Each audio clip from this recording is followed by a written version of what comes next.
जय श्री कृष्ण। आइए आज हम आपको सुनाते हैं महर्षि पिप्पलाद की कथा।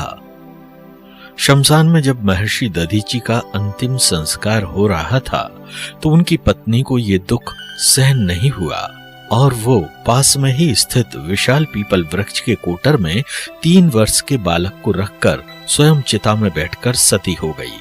इस प्रकार महर्षि दधीचि और उनकी पत्नी का बलिदान हो गया, किंतु पीपल के कोटर में रखा बालक भूख प्यास से तड़फ तड़फ कर चिल्लाने लगा।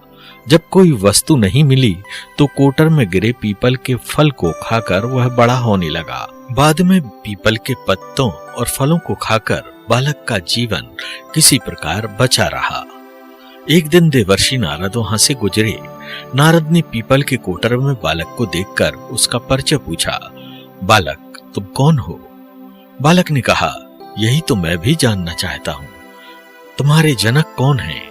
यही तो मैं भी जानना चाहता हूँ। जब नारद ने ध्यान से देखा तो नारद आश्चर्यचकित हो गए। उन्होंने कहा, हे बालक, तुम महान दानी महर्षि दधीचि के पुत्र हो। तुम्हारे पिता की अस्थियों का वज्र बनाकर ही देवताओं ने असुरों पर विजय पाई थी। नारद ने बताया कि तुम्हारे पिता दधीचि की मृत्यु मात्र 31 वर्ष की अवस्था में हो गई थी। बालक ने कहा, मेरे पिता की अकाल मृत्यु का कारण क्या था? नारद ने कहा, तुम्हारे पिता पर शनिदेव की महादशा थी। मेरे ऊपर आई विपत्ति का कारण क्या था? शनिदेव की महादशा।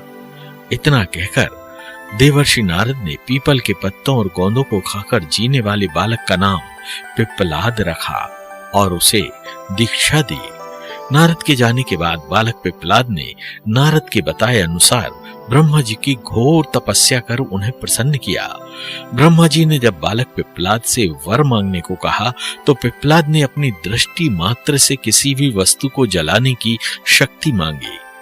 ब्रह्मा जी से वर मांगने पर सर्वप्रथम पिप्पलाद ने शनिदेव का आवाहन कर अपने सम्मुख प्रस्तुत किया और सामने पाकर आंखें खोलकर भस्म करना शुरू कर दिया। शनिदेव सशरीर जलने लगे। ब्रह्मांड में कोलाहल मच गया। सूर्य पुत्र शनि की रक्षा में सारे देव विफल हो गए। सूर्य भी अपनी आंखों के सामने अपने पुत्र को जलता हुआ देखकर ब्रह्मा जी से बचाने हेतु विनय करने लगे। अंततः ब्रह्मा जी स्वयं पिप्पलाद के सम्मुख पधारे और शनिदेव को छोड़ने की बात कही, किंतु पिप्पलाद तैयार नहीं हुए। ब्रह्मा जी ने एक के बदले 2 वर मांगने की बात कही। तब पिप्पलाद ने खुश होकर 2 वरदान मांगे। पहला कि जन्म से 5 वर्ष तक किसी भी बालक की कुंडली में शनि का स्थान नहीं होगा, और दूसरा, मुझ अनाथ को शरण पीपल वृक्ष ने दी है, अतः जो भी व्यक्ति सूर्योदय के पूर्व पीपल वृक्ष पर जल चढ़ाएगा उस पर शनि की महादशा का असर नहीं होगा। ब्रह्मा जी ने तथास्तु कहकर वरदान दिया। तब पिप्पलाद ने जलते हुए शनि को अपने ब्रह्मदंड से उनके पैरों पर आघात करके उन्हें मुक्त कर दिया, जिससे शनिदेव के पैर क्षतिग्रस्त हो गए और वे पहले जैसी तेजी से चलने लायक नहीं रहे। अतः तभी से शनि शनैः चरति यः शनिश्चरः, अर्थात जो धीरे धीरे चलता है वही शनिश्चर है कहलाए, और शनि आग में जलने के कारण काली काया वाले अंग भंग रूप में हो गए। शनि की काली मूर्ति और पीपल वृक्ष की पूजा का यही धार्मिक हेतु है।